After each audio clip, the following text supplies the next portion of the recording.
సరే ఏకంగా రాజ్యాంగం యొక్క సమూలమైన మార్పు చేయాలన్న ఆలోచనతోటి ఈరోజు రిజర్వేషన్లను రద్దు చేసే కుట్ర, రిజర్వేషన్లను రద్దు చేసే విధానాన్ని, తద్వారా దళితులను, గిరిజనులను, బీసీలను, ఓబీసీలను శాశ్వతంగా దెబ్బతీసి కార్పొరేట్ కంపెనీల ముందు కట్టుబానిసలుగా నిలబెట్టాలన్న ఆలోచన. ఇది ఆనాటి ఈస్ట్ ఇండియా కంపెనీ విధానం. ఈనాడు అదానీ అంబానీల యొక్క కొనసాగింపు విధానం.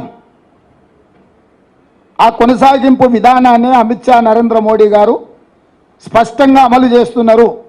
కిషన్ రెడ్డి గారు, బండి సంజయ్ గారు లేదా బీజేపీ నాయకులు ఎవరెంత మాట్లాడినా ఎందుకు నరేంద్ర మోడీ, అమిత్ షా గారు మేము ఎస్సీ, ఎస్టీ, ఓబీసీ, బీసీ రిజర్వేషన్లను రద్దు చేయము, ఈ 50% క్యాప్ తొలగించి మేము బీసీ జనాభాను లెక్కించి, బీసీ జనాభాను ఎందుకు లెక్కించాల్సి వస్తుంది?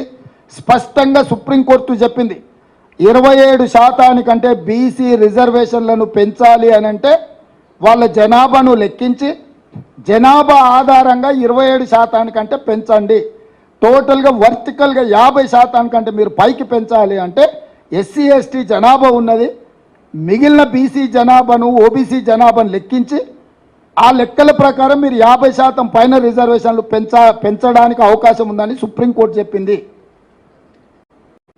ఇది చారిత్రాత్మకమైన అవసరం బీసీ జనాభా లెక్క కట్టడం. ఎందుకు అనంటే బీసీ, ఓబీసీ రిజర్వేషన్లను 27% నుంచి పైకి పెంచాలి అని అంటే వాళ్ళ జనాభాను లెక్కించాలి. వాళ్ళ జనాభాను లెక్కించినప్పుడు మాత్రమే రాజ్యాంగం కానీ, సుప్రీంకోర్టు కానీ వాళ్ళ రిజర్వేషన్లను 27% నుంచి పైకి పెంచడానికి అవకాశం ఉంటుంది. దాన్ని దృష్టిలో పెట్టుకునే కాంగ్రెస్ పార్టీ ఈరోజు బీసీ జనాభాను లెక్కించాలి, బీసీ జనాభాల దామాష ప్రకారం రిజర్వేషన్లు పెంచాలి అని మేమంటుంటే, ఒకవేళ ఆ లెక్కలు పెడితే రిజర్వేషన్లను పెంచాల్సి వస్తుంది.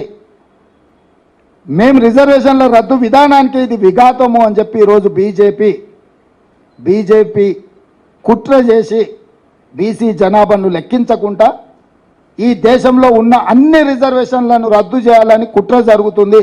ఎక్కడ కూడా ఈరోజు వరకు ఏ రాష్ట్రంలో కూడా నరేంద్ర మోడీ గారు, అమిత్ షా గారు ఎస్సీ, ఎస్టీ, బీసీ, ఓబీసీ రిజర్వేషన్లు రద్దు చెయ్యము, వాళ్ళ జనాభా దామాష ప్రకారం రిజర్వేషన్లు పెంచుతామని ఎక్కడ కూడా మాట్లాడడం లేదు. ఈరోజు మేము చేసే ఆరోపణ మీద కూడా ఎక్కడ కూడా వాళ్ళిద్దరు స్పందించడం లేదు. స్థానిక నాయకులు ఏదేదో కల్లిపల్లి కబుర్లు చెప్పుకుంటా తిప్పుకుంటూ వచ్చి ఏదో ఒక విధంగా ఈ ఎన్నికల్లో బయటపడితే చాలన్న విధంగా ఆపద మొక్కులు మొక్కుతున్నారు.